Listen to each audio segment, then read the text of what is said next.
So he apparently was not exactly excited about that. And then when I discussed that with my mother, she told me that my father didn't really want to continue doing what he was doing and asked for a transfer uh, to leave his position. And Nasser told him he can't find a replacement that he can trust and to please stay in your position until I find a replacement. My father actually told the Egyptian government, I'm a nervous wreck, I don't like what I'm doing, I want to leave. And they said just 2 more weeks, and he was killed before that. What would you like to say to our viewers about Islam and the way that women are treated? It's a lot of Muslims don't speak openly about the problem of women in Islam. Sharia law, which is Islamic law, is divided into two sections: the criminal law and the civil law. The criminal law is very harsh. It's amputation of limbs, it's torture and flogging and stoning. But the civil law, which is the law of all Muslims, even in the most moderate Muslim countries, it controls family law. And family Sharia law is totally skewed against women. Divorce is only in the hands of men, not women. Men can marry up to 4 wives, and women cannot divorce. And if he has 3 more wives, she can't divorce him. She can only ask for it, and she might be granted or not. So the laws are not making women comfortable in their home when they are married. Another problem is there is a verse in the Quran that says beat them. So whether some people interpret it this way or that, but the basic thing is that some men read these verses and they really believe they are within their rights as a husband to beat their wives if they are misbehaving, because the condition is not being obedient. So it's up to the interpretation of whoever wants to interpret what does being disobedient means. So it's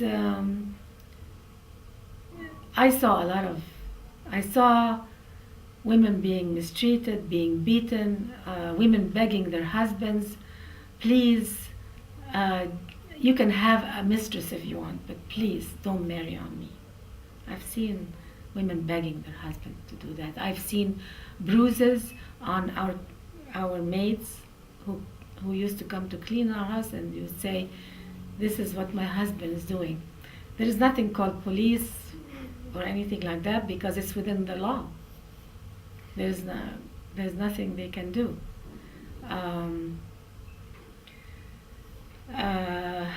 Honor killing, that is a big tragedy in Muslim countries in general. I have an example as a child, actually I was maybe 14, 15, and we had a maid, a new maid, and she was only 16. And my mom, I saw her one time say that she's a little big, her stomach is big, and then she went into a room with the girl and to talk to her, and my mom came out, her face was completely in shock, and I said, what's wrong? And she said, nothing. She had a meeting with my grandmother and a nurse, and they told us she's pregnant.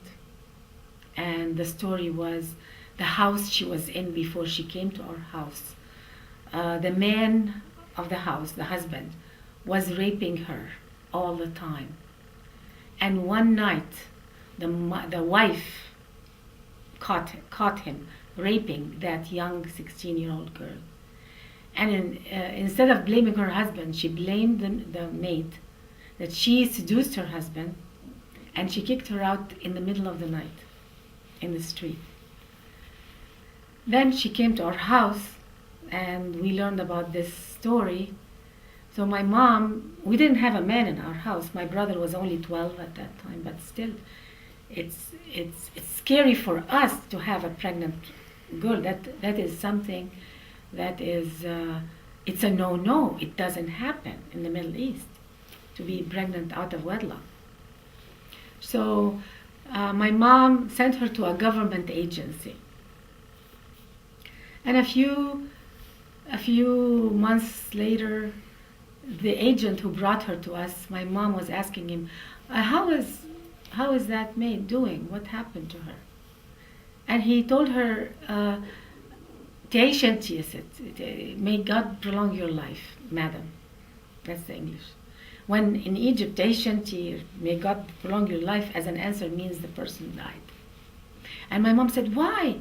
What happened? He said her brother and father took care of the honor, of her honor. So they killed her.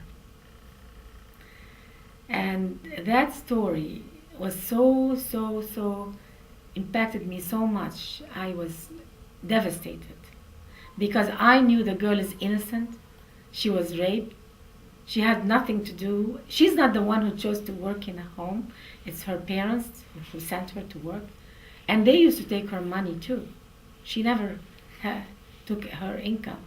And it just showed me the severity of being responsible for.